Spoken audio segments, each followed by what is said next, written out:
Hey friends, welcome back to Rise and Bake. Today's a big one for me. I'm tackling hot cross buns. But here's the tea. Until this month, I've never made them. I've become obsessed with perfecting these for you because Easter's just around the corner. I've been tweaking it and making it multiple times to make it perfect. We're talking soft, tender rolls, plump, juicy raisins with a sweet twist. And with that, let's get baking. To start, let's hydrate 2/3 cup of raisins. Cover them with hot water and let them soak for 10 to 15 minutes. They'll get so juicy. I learned the hard way that dry raisins suck moisture from the dough, so this is my fix. Drain them well and pat dry. We'll add them later so that they don't mush up.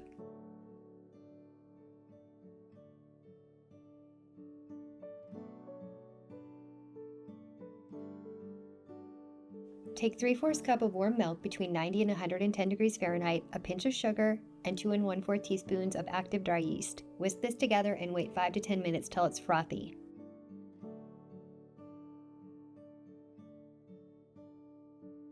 In a big bowl, pour 3 1/4 cups of all-purpose flour. Add a 1/3 cup of sugar and 1 1/2 teaspoons of salt, along with your spices, which are 1 1/2 teaspoons of cinnamon, 1 teaspoon of nutmeg, and a 1/2 teaspoon of allspice. Whisk this together and then make a well. Pour in a 1/4 cup of melted butter, 1 egg, 1 teaspoon of vanilla, 1/4 cup of heavy cream, and your proof yeast mixture. Mix this till it's tacky. No raisins yet. I learned they'd mush up if I knead them in now.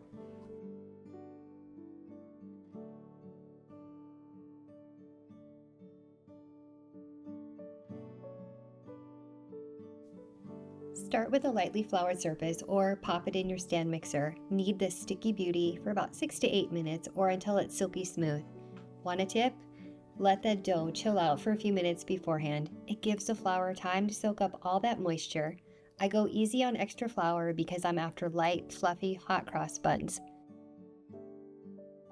Check out how wet this dough is though. It's super sloppy, right? A stand mixer is my go-to, but if you're kneading by hand, grab a bench scraper, give it a quick push and pull, and you'll whip through it in no time.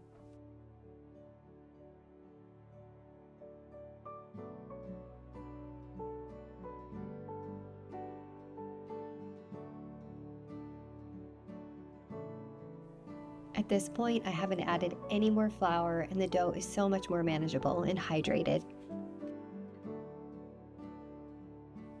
Look at this. See how it just tears apart right now? So sticky and wild, but hang tight. After the first rise, you'll see the gluten work its magic, turning this messy dough into something gorgeous and stretchy.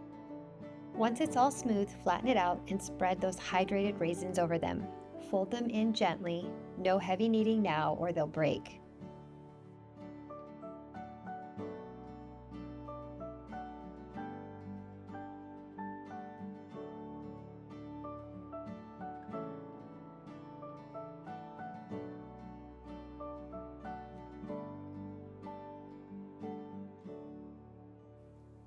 Pop any of those raisins that jump out back into the dough ball and just continue to work the raisins lightly into the dough. Shape it into a ball, pop it into an oiled bowl, and cover. Let it rise for about 1 to 1.5 hours or until it's doubled.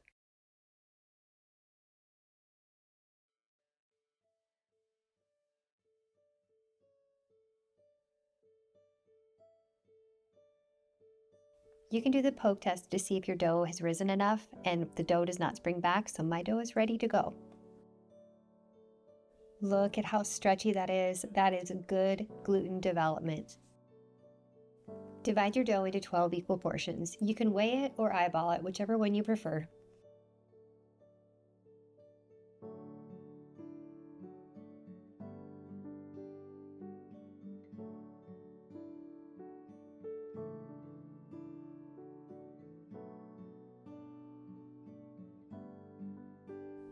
Here's my shaping trick. Tuck the edges under for a smooth top.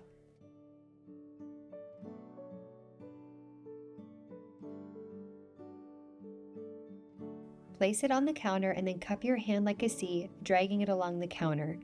It rounds them up with tension perfectly and it's my favorite way to shape rolls.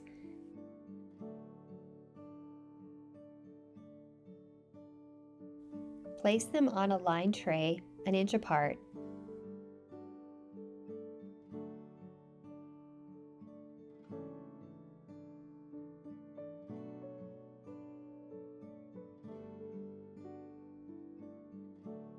Cover and let rise for 30 to 45 minutes or until puffy.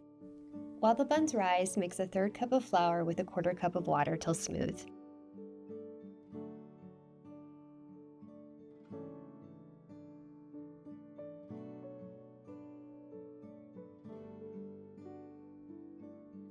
Pour in the paste and swing it around to push it to the tip. There's a center seam on these piping bags. For a perfect circle, the seam needs to be centered before you snip the tip off. Pipe crosses on each bun. I like to keep my piping bag from touching the buns as I make the crosses. This helps with smoother lines.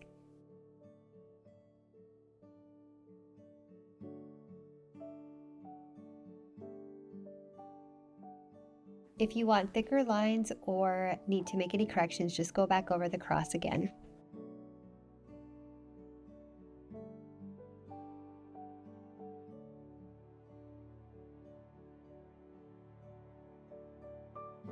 Preheat the oven to 375 degrees Fahrenheit and bake for 18 to 22 minutes or until they're golden.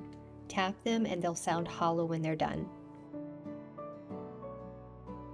While they bake, whisk 1/2 cup of powdered sugar with 1 to 2 tablespoons of milk. Start light.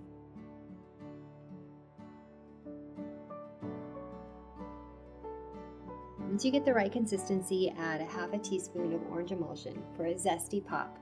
On one of my attempts, I used the more traditional apricot glaze, but it was far too sticky for our liking. This orange version is way better. Brush it on the warm buns really lightly. I learned my lesson not to put too much glaze on.